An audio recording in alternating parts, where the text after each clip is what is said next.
what do you think are the best ways a 10-year-old can earn money? Well, I must say that was a subject I gave a lot of thought to when I was 10. More than I gave to school and some other things. You have to probably a little young to deliver papers. That was always my favorite.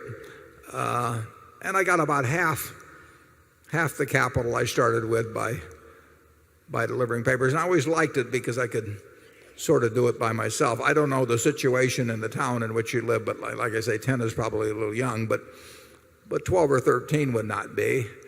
And almost there can be a lot of little bit. I must have tried 20 different businesses by the time I got out of high school. The best one was a pinball machine business, but I'm not sure I want to recommend that you get into that. When I did it was a much purer business where you put a nickel in and that was about it. But it is interesting. I read a study a long time ago. I wish I'd get my hands on it because I've quoted it a lot, but I've never quoted it as authoritatively as I would be able to if I could actually find the damn thing that I read 30 years ago. But it correlated business success with certain variables. And they tried grades in school, and they tried what your parents did, and they tried whether you went to business school, all those kind of things.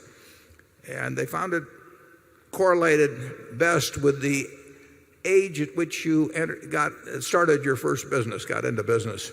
That the younger you were when you did your first piece of business, that seemed to correlate best with later business success. And to some extent, that's sort of natural. It's probably true that when you see it in athletics, you see it in music and that sort of thing.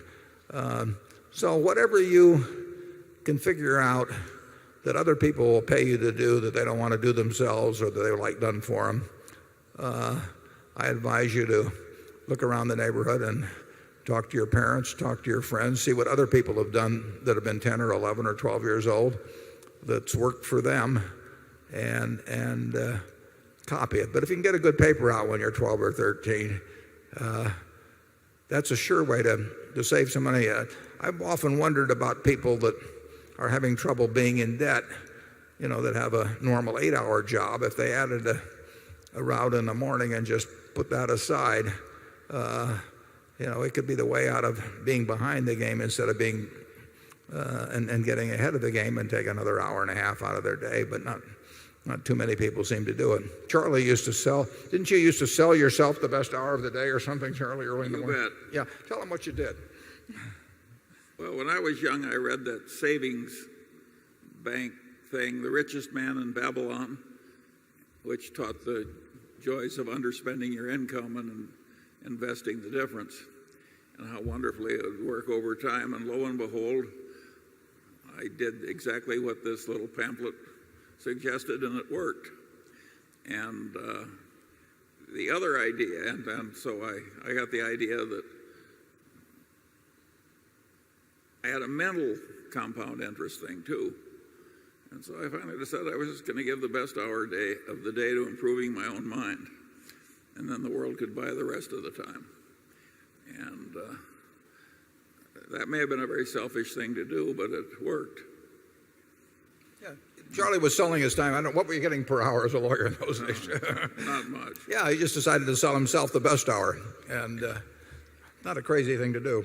But I would tell that little girl that if you make yourself a very reliable person and stay reliable all your life, faithfully doing whatever you engage to do, it will be very hard for you to fail at anything you want.